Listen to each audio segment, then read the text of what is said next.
Hello everyone, কি অবস্থা সবার, কেমন আছেন? আশা করি সবাই ভালো আছেন, আমিও ভালো আছি। তো আজকেও দুপুরের দিকে আমি চলে গেছিলাম আমাদের মাঠে। এইখানে আজকে আমাদের আবারও বাজারের দিন। আমাদের এখানে সপ্তাহে 2 দিনে বাজার হয়। তো এই বাজারের দিনে আমাদের সবজি তোলা হয়। সবজি যেগুলো বড় হয় সেগুলো নিয়ে বাজারে বিক্রি করা হয়। মা আর বাবা গেছে সবজি তুলতে, আমিও মার পিছন পিছন গেছি আর ভাবতেছি একটু ভিডিও করব, সবাইকে দেখাবো আমাদের আজকেও বাজারে কি কি সবজি হয়েছে। আজকে বাজারের দিন, তাই সকাল সকালে বাজারে যাবে, তাই মাও চলে গেছিল মাঠে। আর এখানে আজকে সবজি হয়েছিল বেগুন, টমেটো। এই সবজিটার নাম আমাদের এদিকে ধন্দল বলে, তোমাদের ওদিকে কি বলে অবশ্যই কমেন্ট করে বলো। তবে এখানে অনেক গাছ হয়েছিল, তাই গাছ হিসেবে সবজি একটু কম হয়েছিল। এই গাছগুলো যে সময় ছোট থাকে সে সময় জাল দিয়ে দিতে হয়, জাল দিয়ে দিলে এইটা ফলন ভালো হয়। তাই জালগুলো গাছের ভারে সব নিচে চলে যাচ্ছে, ঝুলে যাচ্ছে। অবশ্য সবজিগুলো যদি নিচে ঝুলে যায় বা নিচে জলের সাথে হিসে যায়, তখন মাছে এই সবজিগুলো তাদের খাবার হিসেবে খেয়ে নেবে, তাই জালগুলো টেনে দেওয়া হচ্ছিল। তবে আজকে একটু টমেটো কম হয়েছে।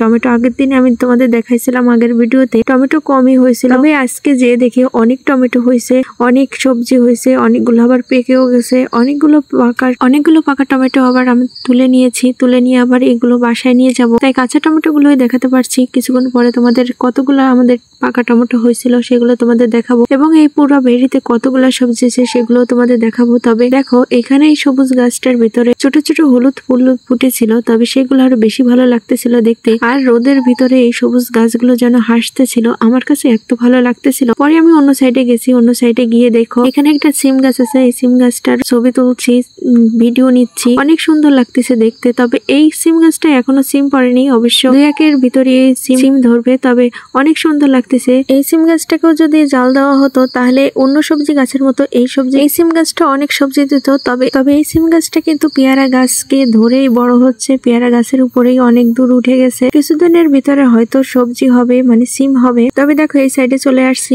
দেখো এই ছোট গাছ লাগানো হয়েছে। এই গাছটা আস্তে আস্তে বড় হবে, তারপর আমাদের ফল দিবে। এদিকে দেখো বাবা টানাটানি করছে, গাছের ভারে জাল নিচে পড়ে যাচ্ছে। আমি আগেই বলেছি গাছের ভারে নিচে পড়ে যাচ্ছিল, তাই যদি জলের কাছাকাছি চলে যায় মাছ তাদের খাবার ভেবে খেয়ে ফেলবে। তাই গাছটাকে টেনে সোজা করে দেওয়া হচ্ছে যাতে জলের সাথে হিসে না যায় বা জল কাছাকাছি না যায়, তাহলে মাছ খেয়ে ফেলবে। তাই উঁচু করে দেওয়ার চেষ্টা করা হচ্ছে। এদিকে আমি দেখাচ্ছিলাম তোমাদের আমাদের এই পুরো ভেড়িটাতে কিন্তু বেগুন গাছ, টমেটো গাছ, আরো করলা গাছও লাগানো হয়েছে। তাই আমি ভেড়িটার এই পাশে ওই পাশ দেখানোর চেষ্টা করছি তোমাদের, আর চারিপাশটা ঘুরে ঘুরে দেখানোর চেষ্টা করছি যাতে তোমরা সুন্দরভাবে দেখতে পারো, বুঝতে পারো যে আমাদের এই ভেড়িটা অনেক বড় এবং এই ভেড়িতে অনেক সবজি চাষ করা হয়। দেখো এই সাইডে আমি চলে আসছি, মা বালতিতে করে টমেটো রাখছে, তাই আমি দেখাচ্ছিলাম কতগুলো টমেটো পাকছে। আর এই সাইডে আমাদের এই সবজিগুলো তোলা হয়েছে, 1 ভাগের মতো সবজি হয়েছে। অন্য সাইডে আমি আবারও দেখাচ্ছিলাম, দেখো ছোট ছোট গাছ লাগানো হয়েছে। এই গাছগুলো কত সুন্দর হয়েছে দেখতে, আসলে সুন্দরই লাগে দেখতে কিন্তু যে কোনো সবুজ গাছই। তবে আমার কাছে একটু বেশি ভালো লাগে প্রাকৃতিক যে